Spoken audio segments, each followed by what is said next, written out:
Hello everyone, welcome to my podcast. Today's episode I wanted to talk about how to gain your spark back after losing it.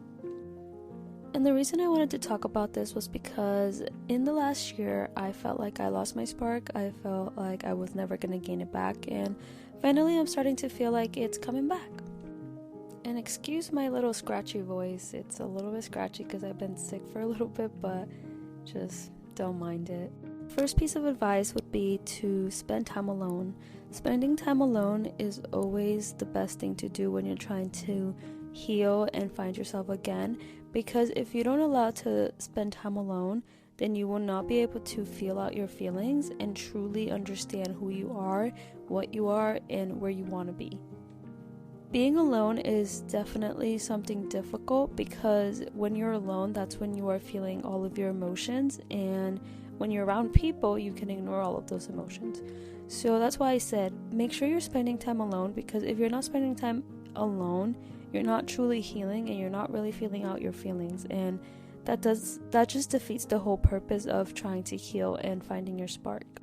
You want to have a balance. You also don't want to spend too much time alone, because then you're kind of putting yourself into a hole and going downhill. And I'm only saying this because I do this myself when I'm going through a hard time, and over time I've learned to truly balance the two, not have too much time alone and also not too much time with people, which is not a problem with me, but the whole being too alone for too long, it is a problem. So if you have that problem like me, make sure that you're going out and branching out and making sure that you're reaching out to people that you know that love you and that want the best for you and that you can trust. If you don't have that problem and you have the problem of ignoring your feelings and you're always out, then maybe try to see if you can make time and room for time alone so that you can really truly get through your emotions. If you like to write your feelings out, I would say journaling is a great way to heal and express yourself, because it's a piece of paper, no one's judging, no one's talking, and sometimes we just need that. Sometimes we don't need advice and we don't need someone's opinion. We just want to let it go. We just want to express ourselves, and I think journaling is a great way to express your feelings. And for me, it works really well, because when I'm feeling very, very upset or down, or too many emotions are going through my head, I take out that notebook, I grab a pen, and I just start to write whatever it is that comes to mind. I write out. And sometimes I sit there and write 4 pages. Sometimes I write 1. Sometimes I write 2 sentences and I'm done. So really just listen to yourself. Listen to your body. Listen to your mind. You know what's best for you. You know what you need.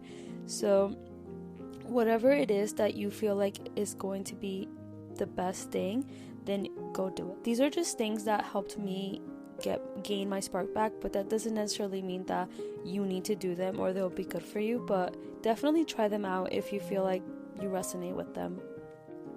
If you have the ability and the opportunity to move your body, such as taking a walk, dancing, running, going to the gym, definitely do that, because as important it is to write down your feelings, sit down with your feelings, it is also very important to keep your body moving and keep your body healthy, because your body and your mind are together. They are a team. If you're not taking care of one, the other one is not doing very well.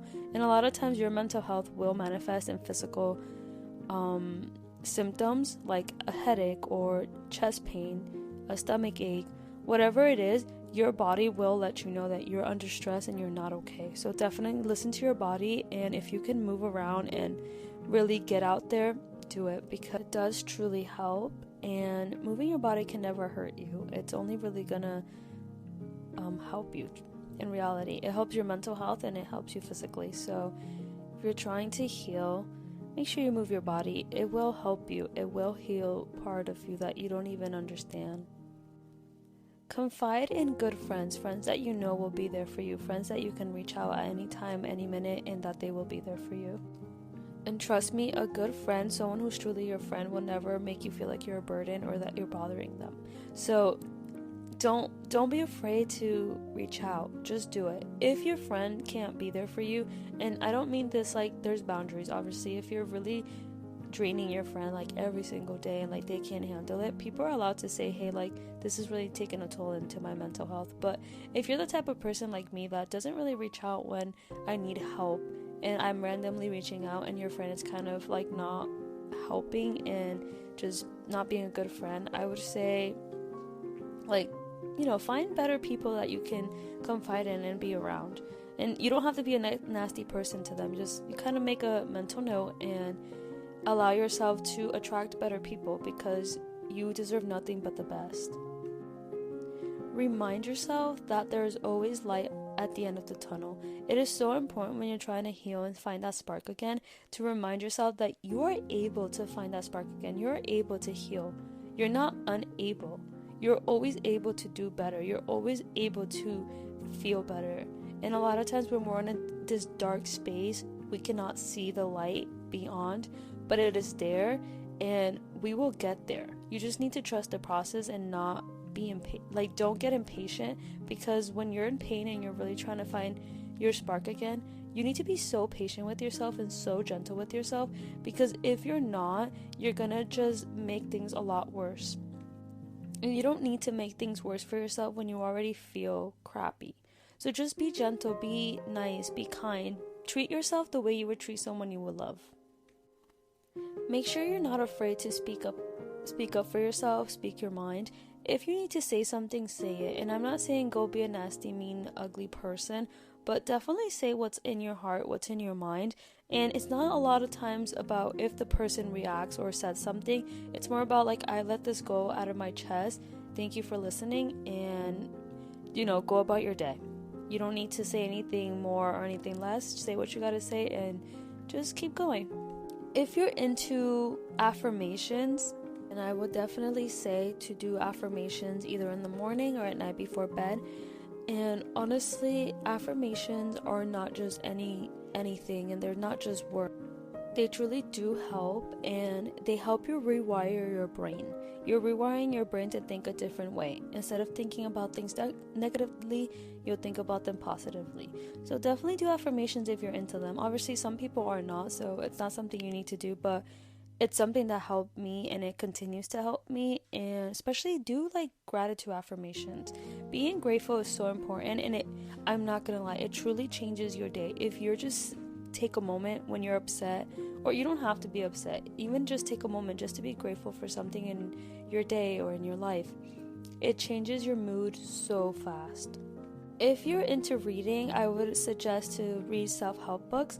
It's something that truly has helped me, because not only have I gained skills to be better and heal, but I've also realized like, hey, I'm not the only person who has gone through this, because there's books of this, so that means that somebody before had to go through this, and now they made a book and now they're writing about it to help other people. So definitely don't be afraid to read books that can help you if you like to read. I personally love to read, so it really does help, and I read them when I have time. I take them, sometimes I put them in my bag just in case I have a minute to just like sit down and read and make myself a better person, truly. And going back to the being grateful part, if you are able to sit down and just write things that you're grateful for, especially at night, right before bed, write down like 5 things that you're grateful for. If you can't think of 5, write 2 or 1. Just at least write 1 on a piece of paper that you're grateful for before you go to bed.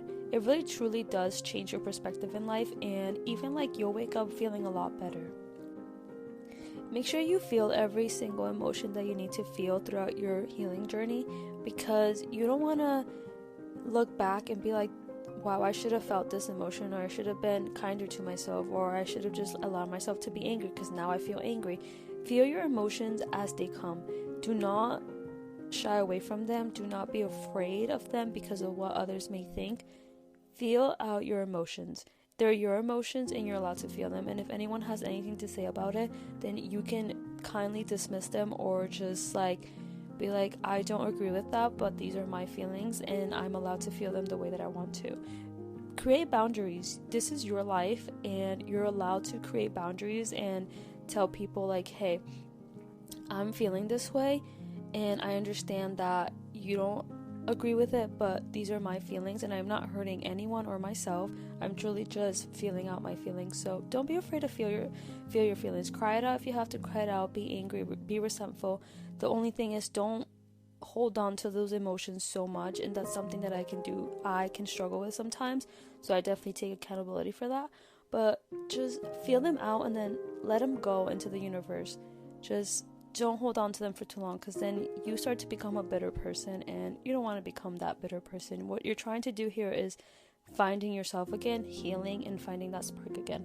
So definitely feel those emotions. If you believe in therapists, definitely reach out to a therapist. I know a lot of people are, not a lot of people, I think it's more common now, but there are people that are against it. If you're not really against it and you are open to the idea of a therapist, you should definitely reach out to a therapist. I love my therapist personally. I don't see her every week, I don't see her every month, but when I need her, she's there. And understand that a therapist is someone who is there to guide you and give you perspectives on what you're going through and allow you to feel your emotions and walk you through the steps of what you're feeling so that you can get better.